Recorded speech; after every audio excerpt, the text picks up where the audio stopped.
this is affecting more people, if they're more apt to share, or if maybe I'm becoming more apt to listen. But lately, I've encountered a lot of people who've been hurt by the church. But I've also seen those who experience significant and ongoing hurt begin to find healing in the church. Hi, I'm Jennifer Slattery, an iBelieve writer and one of the hosts of Life Audio's Faith Over Fear podcast. And lately, I've been processing all this. The stories I hear, and honestly, some of my past experiences as well. Why do some faith communities seem so much healthier than others? What causes one environment to become toxic and another to become more like Jesus? I won't claim to have all the answers, but when I evaluate and compare and contrast particular environments, one behavior stands out: conflict resolution.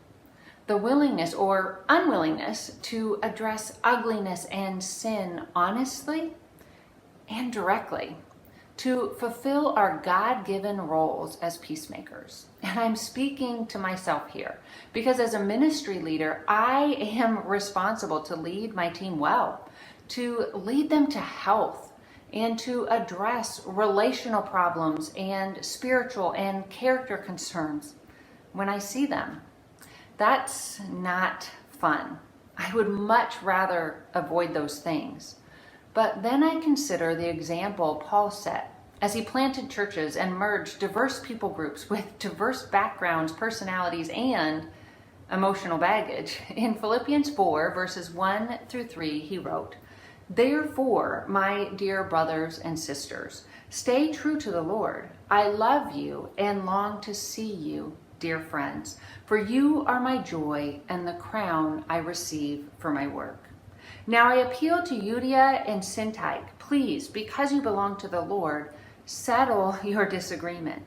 And I ask you, my true partner, to help these two women, for they worked hard with me in telling others the good news. They worked along with Clement and the rest of my co-workers, whose names are written in the book of life."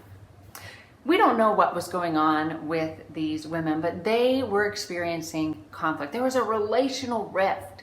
And Paul could have ignored that. He could have been like, I'm too busy. I have so many churches to lead. I put other people in place. It's not my issue. But he didn't. He saw their rift, their conflict, and from what I read, he was grieved and he engaged. He said, come on, ladies, let's work this out. You're sisters, we're family. But then he took it a step further and he said to the readers, those in the faith community, I ask you, my true partner, to help these two women. When my daughter was in her late teen years, she and I went through a rough patch. And there were times when my husband would just sit us down and he'd be like, hey, ladies, let's work this out. Let's talk this out. And that was especially helpful when we didn't want to talk things out or when we couldn't see each other's perspective. We were so stuck in our hurt or in our offense or in our anger or in our pride. And he stepped in out of love because he loved us so deeply. It grieved him when we didn't get along. Well, we're family in the body of Christ, so it should grieve us when our brothers and sisters don't get along as well. And God commands us to play the role of peacemakers, and that doesn't mean conflict avoidance. That means on occasion having the courage to step in and say, hey, come on, guys, let's work this out. When we do, our organizations, our circles, our environments tend to become healthier.